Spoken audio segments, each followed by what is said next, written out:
Buwan ng Mayo, taong 2025, habang buhay na itong tatatak sa mag-asawang Aaron at April bilang pinakamasakit na panahon sa kanilang buhay. Pagdating dun sa hospital, nire-revive na siya.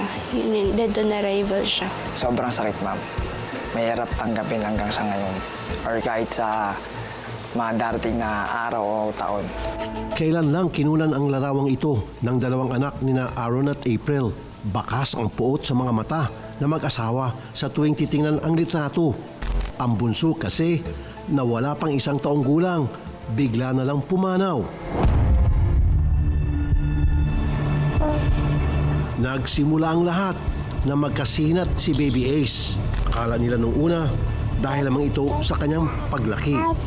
Minessage ko rin si Mama that day na tinanong ko, okay naman daw yun. Parang normal lang sa pag-iipin kasi po yung tumutubong ipin sa upper part ng ipin niya is 5, sabay-sabay. Pero masigla talaga siya, may mga video pa kami. Pina-check up sa health center, saka pinainom ng gamot si Baby Ace. Pero hindi inaasahan ang mga sumunod na pangyayari. Gabi noon, naglalaba kasi ako noon. Parang pinatulog ko na siya bandang 10 p.m. Tapos pagdating ng 10 p.m., tulog na siya. Kasi habang inaantay kong sana matapos yung labahin ko, tinabihan ko muna siya bandang 1 a.m. Tapos napansin, nasa kamay ko siya mismong nasa balikat ko siya. Tapos pagtingin ko parang hindi na siya umiiyak. Tapos nakikita ko yung kamay niya is parang nangingitim na. Sa loob ng 2 hours na natulog ako noon, parang wala na. Hindi na siya umingat. Natatarantang pinagkakatok ni April ang mga kapitbahay. Ang asawa niya kasi hindi pa umuwi at hindi pa rin makontak.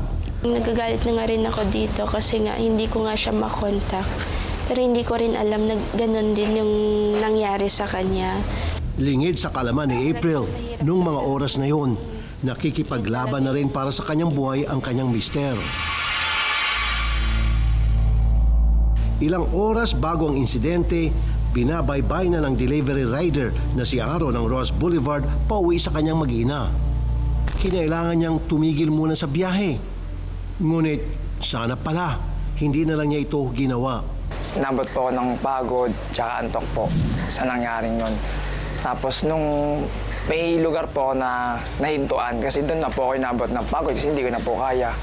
Nagpahinga lang po ako siguro na mga 2 to 5 minutes. Ayun po, nung pabiyahe na po ako ulit na naramdaman ko na pwede na akong bumiyahe ulit, bigla na lang po ako may naramdaman na may umano na po sa akin hanggang sa nawala na po ako ng malay. Nagkamali na lang daw siya nang gisingin ng dalawang lalaki. Ginising po nila ako sa pagkakatulog ko, gano'n. Ayun po, sinabi ko, asan yung motor ko? Inanap ko po sa kanila, sagot po sa akin, wala na. Nag-offer po sila sa akin na permin ako ng cellphone para may pang-contact.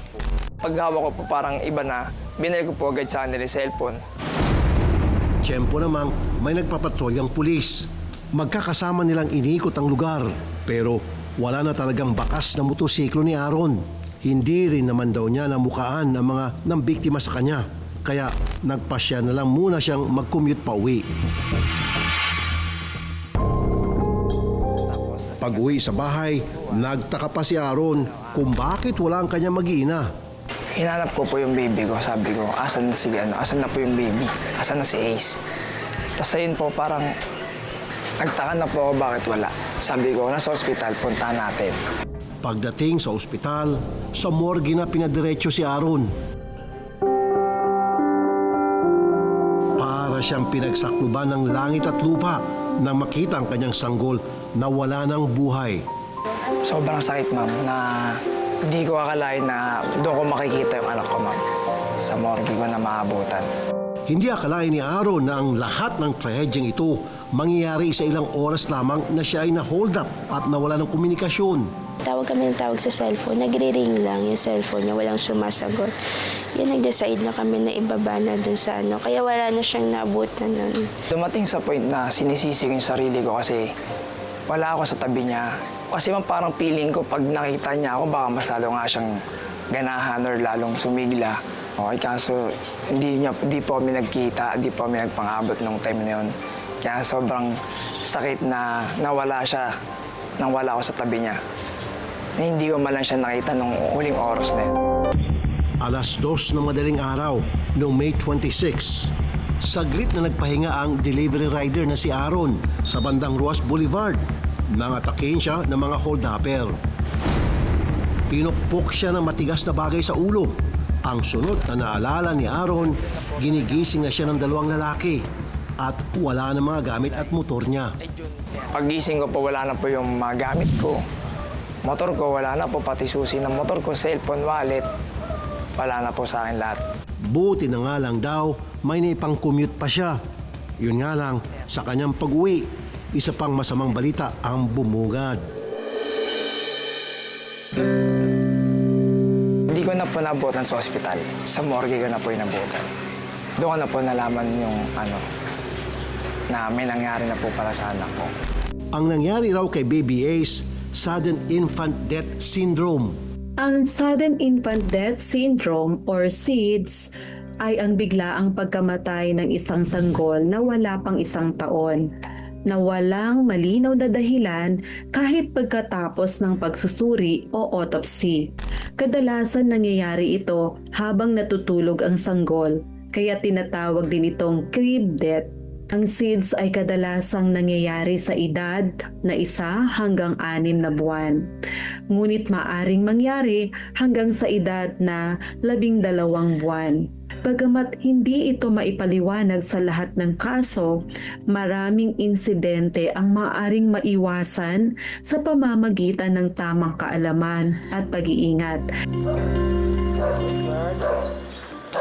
Patuloy na rin nagpapagaling si Aaron sa mga tinamong sugat nung siya ay mabiktima ng mga hold-upper. Subalit, ang malaking tanong pa rin, sino ba talaga ang mga suspect at nasaan na ang kanyang motor?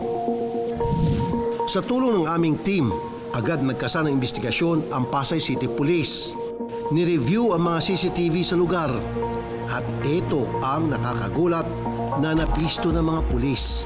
Nakita namin doon kung saan nagpapahinga si Sir Aaron, merong nakabisikleta, nagdadrive at saka may kaangkas, na heading towards sila na doon sa area ni victim.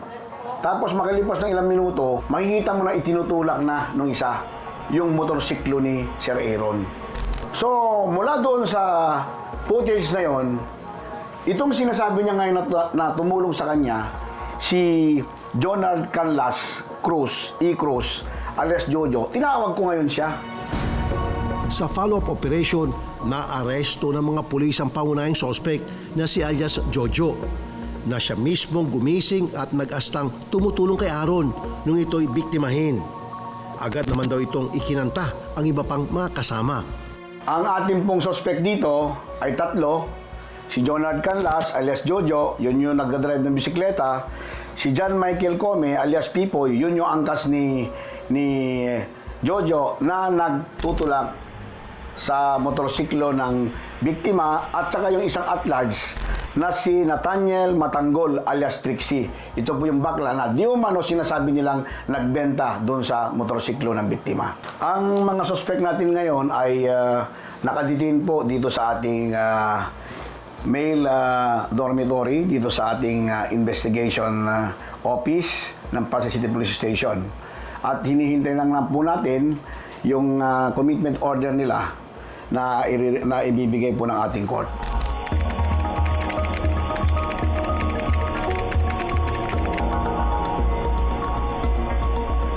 Ang mga naaresto mahaharap sa kasong karnaping, robbery at perjury. Sa puntong ito, tanggap na ni Aaron at April na hindi na maibabalik pa ang buhay ng kanilang anak, maging ang maikling panahon na ninakaw ng mga kawatan para sana makasama pa ni Aaron ang kanyang bunso sa huling pagkakataon. Dasal na lamang nila, patuloy na gumulong ang hustisya at magkaroon pa sila ng lakas para patuloy na maalagaan ng maayos ang natitira nilang anak.